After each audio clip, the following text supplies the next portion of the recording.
pals, Derry here from Drake Wing Gaming, and stepping down sort of the gaming drag. Today I'm coming back at you to the Let's Play episode of Shelter, Burry's Path.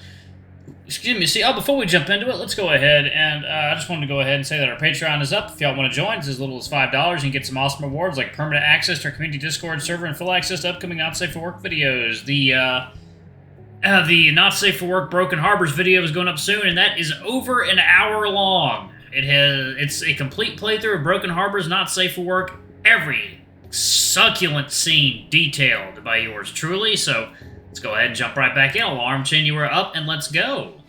Alright. Indeed, our very existence here depends on the safety of the gardens. I shall defend them with my own life. Thank you. And room. I'll take care of the monsters outside, don't you worry. And the dogs who can't fight will be kept out of harm's way. Permission to access the treasure vault. Granted. Yet again, distant noise breaks the silence. Then, the following beastly shriek chills my bones and fills me with a sense of urgency. I put my hand on the spiky monster bone for reassurance. Are you going to be okay on your own, Luke? Yeah, I've always been. I know this place like the back of my hand. I don't know. I don't really want to go. I don't want you to go on your own. I can take care of myself. No worries. It's not the first time. Take it. Max hands me the decanter with the remaining rodent mana potion. Good thinking on his end to grab it on his way out. Please, stay safe, Luke. You too. I'll see you all again soon. Burry nods. The three dogs nod and stare at their respective corridor exits. They ready their weapons and psych themselves up for the upcoming struggle. Despite the gravity of the situation, I don't sense any nervousness from them. My temporary canine empathy picks up other powerful emotions. Excitement, determination, pride in themselves and their comrades.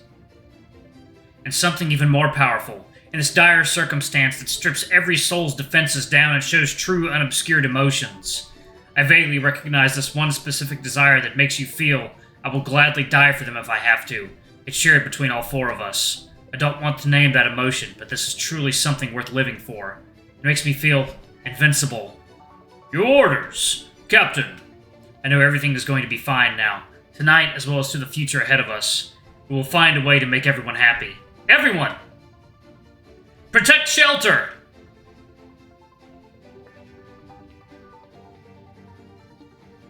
Everyone spreads and runs to their respective corridors. I follow Max for a while until he eventually turns and jumps off the ledge to skip a couple floors. Now I'm finally on my own. I use the charge of canine mana to simultaneously aid my vision in the dark as well as to scan for the presence of the monsters. Their minds are chaotic but strong and easy to spot. Shelter has been my home for years. There are many sections of this place we haven't unlocked yet. But I know every room and every corridor of whatever has been open to us so far. Whenever I heal or hear or feel a monster, I have a pretty good idea where they are, and I know which turn to take to avoid them.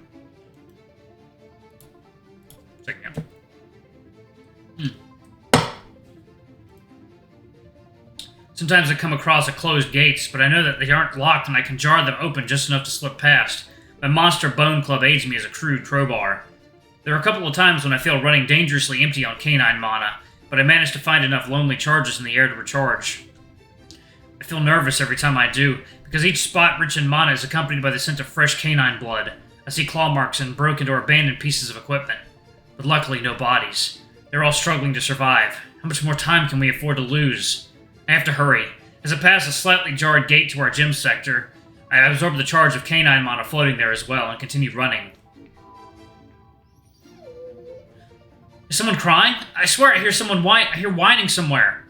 They aren't too far. Should I go check that out? What if they need help? No, I shouldn't. I should just hurry up to the turret control tower and set the skies ablaze as soon as possible. That's the only way to really save everyone. Even if I find whoever's whining out there's no guarantee I'll be able to save them.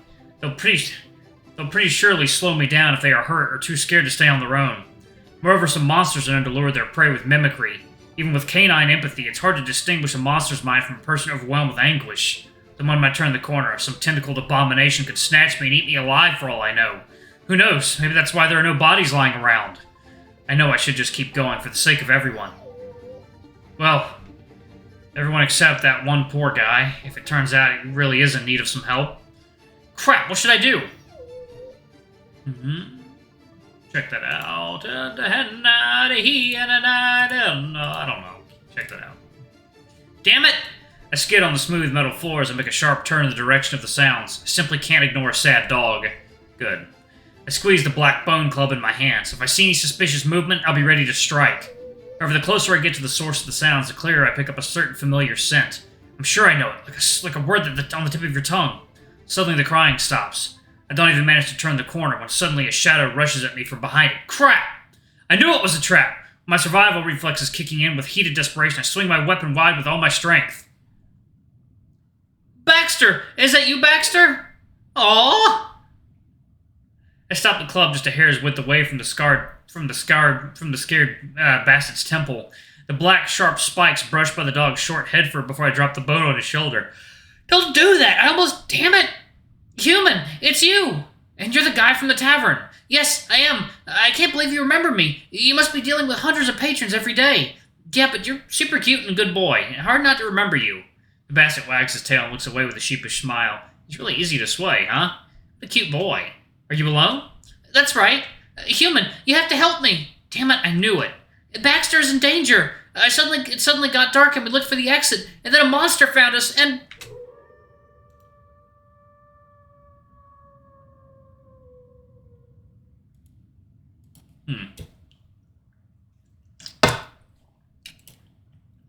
I will never have my first kiss. Ooh. Quiet, please. Don't howl. Is he alive? He has to be. We ran and ran, but we had a closed gate, so we tried to open it, but by the time the monster caught up to us, the gap was still so narrow only I could slip by. He pushed me out, but he couldn't come with me. He's a big boy. His biceps are as thick as my torso. They are really nice, his biceps. He's also hot and perfect, and that smile... I got a question, though. How do these guys reproduce? It seems like they're all gay. Honest question? I didn't see any girl dogs. Do they reproduce through magic, through mana? A little curious. Maybe they're artificially created organisms? I don't know. You have to save him. Please, human. Of course we'll save him, together. What? No, I can't... Wait, are you telling me to go rescue him for you on my own while you hide here? Yes. He's your friend. Are you really gonna sit here and do nothing? I can't. I know what the monsters are capable of. I've seen people being hurt or worse. Yes, you know, and you're going to let them do that to your friend too? You have a sword. You can fight for him. No, I can't. I'm weak. I'll only slow you down. Please. Please, take my sword and help him. I turn around and take a deep breath. This is hopeless. I get frustrated even listening to him. But I understand him. It's easy to tell someone don't be afraid, but in the end we're all slaves to our emotions. Not the other way around. Luckily for me, my stubbornness is stronger than fear. Stay safe. I run off, trailing back the Bassett's scent. That way I'll be able to reach the spot they separated. I don't have much time to waste here, but I can't just ignore a dog in need. This is all my fault, after all. I'll see if he's alright or not. If he needs help, I'll help. If it's too late, well, I'll be on my way. The Bassett took a winded route, and it takes me a bunch of turns and lots of canine mana smell amplification to backtrack through the progressively weaker scents. Finally, I reach the spot. It's the entrance to the gym where I recharged on canine mana the last time. This is where I smelled blood. Don't tell me he's already... A noise! Is that a monster? I need to hurry. Should I go investigate just in case the dog is still alive there? Or should I just scram before the monster gets me too? I can still change my mind. No, I can't. If there's a chance he's still alive, I need to help. I remember how big the Great Pyrenees dogs are. I enter the gap in the gate and use my whole body to push it open just a little more. Just enough for a big dog to pass through. Crap, it's really heavy. I feel like it's moving a little, but there seems to be some weird blockage in this door. Help! Help! Oh! He is still alive! Crap, he's in a pinch! I stop wasting my time with the gate and rush to help. Let's hope the gap will be wide enough for the dog to pass through.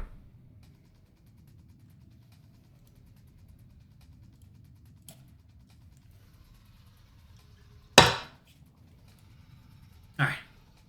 I enter a big, wide hall with a smooth floor and an arrangement of seats by one of the walls.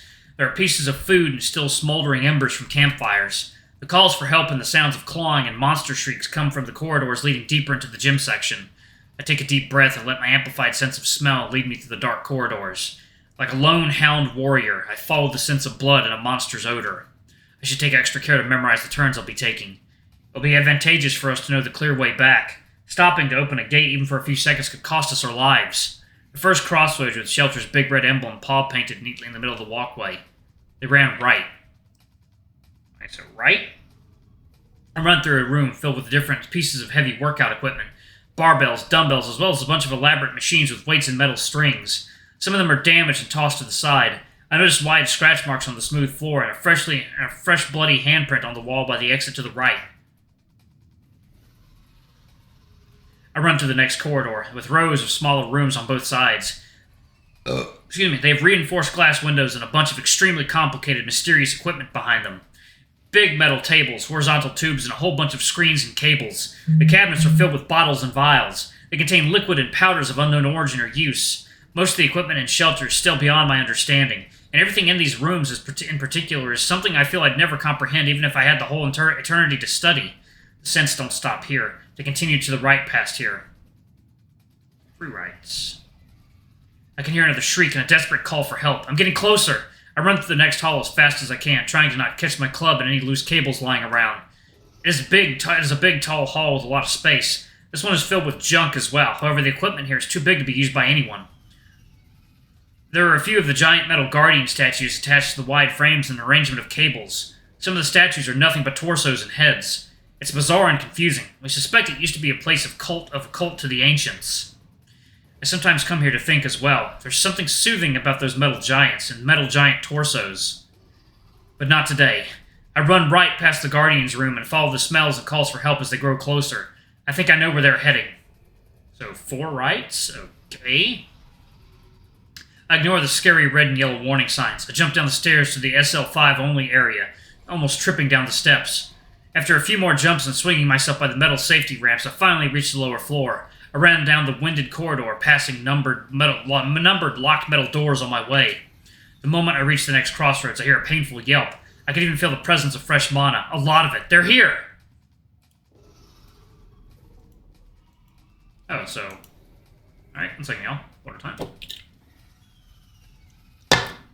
I follow right and sprint towards the steadily growing sense of fury and mortal fear.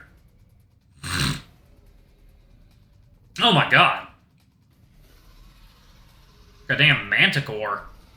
They're pushed to the corner. A great Pyrenees dog struggles with all of his might to fend off an even greater monster with just a table. He doesn't even have the strength to call for help anymore. He only wails, desperately guarding against the snaps of the beast's jaws, facing the fast-approaching end of his life.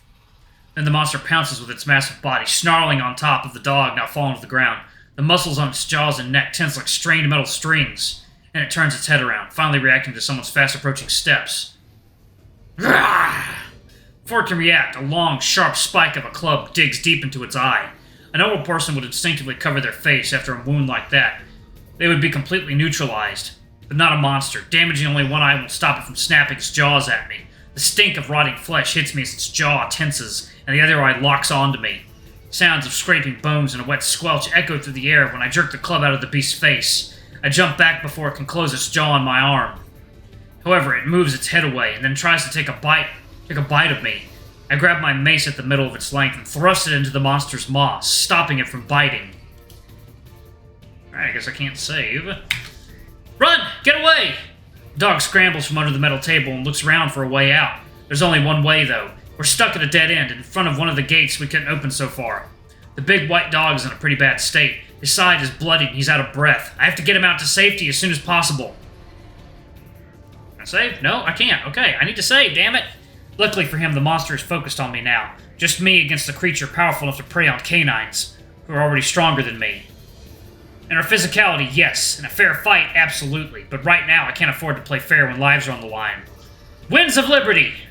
Using the avian ability to negate gravity, I jump high up to the ceiling, right before the huge clawed paw scrapes the spot in the floor I was standing at. Then it jumps after me with its maw of dagger-sharp teeth wide open. It will be able to reach me! I wish I had a charge of ungulate or feline mana to maybe finish it off, but unfortunately the nature of struggles with monsters is often dependent on fickle luck. Using whatever magic I have available at the moment, I twist and sink my leg into the rodent-holding seal through the ceiling. After making a full twist, my foot emerges with a big bottle of thin glass, filled with transparent liquid. I kick the bottle of acid right at the fast-approaching monster's maw. The glass breaks over the beast's teeth, and its face winces from its soft tissue burning. I follow up yet another twist and bash the bottom of the big jaw of the blunt into the club. The monster bashes its head against the ceiling at the same time I drop back down. Come on, go! The Pyrenees looks at me half impressed, half with the look of how can I help. I recharge my reserves of canine mana and rush to him to keep going. Let out a charge of Saurian mana. Absorb it. Heal yourself. I can't. I don't know how.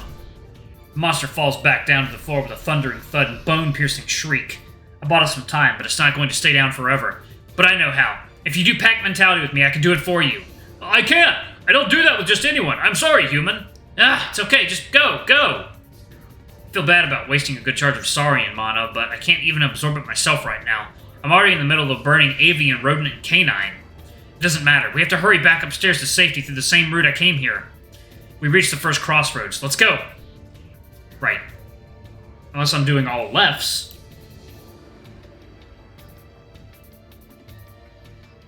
Because it'll... Yeah, because if I came on the right, won't it be my left? Is that the trick? If that's the trick, I'm gonna fucking punch the screen. Okay, this seems to be the correct turn. I remember going that way at this junction. I hurry up the dog and push us forward with all the strength we have left. I can hear the monster approaching. We don't have a single second to waste. I can't wait to see the look on the bastard's face and I return with his friend safely. He must be so worried, curled in his little hiding spot like a coward. That's okay. It's totally justified. The more dogs are kept far away from harm's way, the better. What is that? A locked gate? I don't remember being locked here. Oh. Yep, I was right. Alright, y'all. Well, I guess the next video is going to be... Yeah, I'm going to go ahead and pause it here, y'all. Okay. Alright, thank y'all so much for watching. Don't forget to like, comment, subscribe, ring that notification bell, and check out our Patreon if you can. It always helps. Anyway, I love you all, and I'll see you all in the next video. Bye-bye!